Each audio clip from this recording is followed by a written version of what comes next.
বাসু আকৌ ঘূৰি আহিল নেকি বাৰু তো তাৰ বিষয়ে আজিৰ এই ভিডিঅ'টো আপোনালোকে জানিবলৈ পাব কিন্তু তাৰ আগতে যিসকলে সিৰিয়েল চাই ভাল পায় আৰু তেওঁলোকে যদি এতিয়ালৈকে এই চেনেলটো সাবস্ক্ৰাইব কৰি লোৱা নাই তেতিয়াহ'লে চেনেলটো সাবস্ক্ৰাইব কৰি লওক কিয়নো প্ৰতিদিনে সিৰিয়েলবোৰ আপডেটে এই চেনেলটোত আহি থাকে জুৱাতি খণ্ডৰ দৰ্শনৰ কথাবোৰ শুনি প্ৰান্তনুৱে এতিয়া অনুভৱ কৰিব যে এতিয়া প্ৰান্তনুৱে যিবোৰ কৰি আছে আৰু সেইবোৰৰ পৰা একো লাভ নহয় আৰু যাৰ ফলত এতিয়া প্ৰান্তনুৱে চিন্তা কৰিব ঘৰখনৰ আৰু লগতে যি দাদেকৰ লগত কথা পাতিব যে বয়কে কি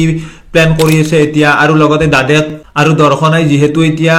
নুপুৰৰ মাক বুলি পৰিচয় দিলে আৰু তাৰ কাৰণে এতিয়া কি কৰিব আৰু সেইবোৰৰ পৰা কিবা লাভ হ'ব নে নহয় তো সেইবোৰ কথা এতিয়া দাদেকৰ লগত আজি আলোচনা কৰি থাকিব আৰু লগতে এতিয়া বিবেক যেহেতু নোহোৱা হৈছে তেওঁলোকৰ কোম্পানীৰ পৰা আৰু বিবেকক এতিয়া কেনেকৈ ঘূৰাই নিব সেইবোৰ কথা আলোচনা কৰা আপোনালোকে দেখিবলৈ পাব আনফালে দৰ্শনাৰ লগত আজি স্মিতাই কথা পাতিব যেহেতু এতিয়া নুপুৰৰ বাৰ্থ সাৰ্টিফিকেটখনত স্মিতাৰ নামটো নিদি দৰ্শনাৰ নামটো দিলে আৰু ইয়াৰ পৰা কি কৰিব বিচাৰিছে আৰু দৰ্শনাক এতিয়া সৰু হৈ কথাবোৰ সুধিব দৰ্শনাই কি প্ল্যান বনাইছে আৰু লগতে লৰাটো কিয় বেলেগ কৰিব বিচাৰিছে তো সেইবোৰ কথা এতিয়া ক'ব কিন্তু এতিয়া দৰ্শনায়ও নিজৰ ৰূপ দেখাই দিব আৰু লগতে দৰ্শনায়ও এতিয়া খঙত কথাবোৰ ক'ব জুৱাগীতি খণ্ডৰ দৰে তো তেনেকুৱা আপোনালোকে আজিৰ খণ্ডটি দেখিবলৈ পাব আনফালে ভাৱনাৰ জীৱনত যেহেতু এতিয়া বাৰে বাৰে এটা হলেও এটা প্ৰশ্ন আহি আছে যিমানখিনি সেইটো কথা পাহৰিবলৈ ভাৱনাই চেষ্টা কৰে সিমানখিনি সেইটো কথা দি বাৰে বাৰে উলিয়াবলৈ সকলোৱে চেষ্টা কৰি থাকে আৰু তাৰ কাৰণে এতিয়া ভাৱনাই চিন্তাত পৰিব আৰু লগতে আহিবলগীয়া খণ্ডগীতিত এটা ডাঙৰ বিপদ হ'ব পাৰে ভাৱনাৰ লগত কিয়নো এতিয়া বাসুৱে জেলৰ পৰা ওলাই আহিব পাৰে ইমান দিন যেহেতু জেলত থাকে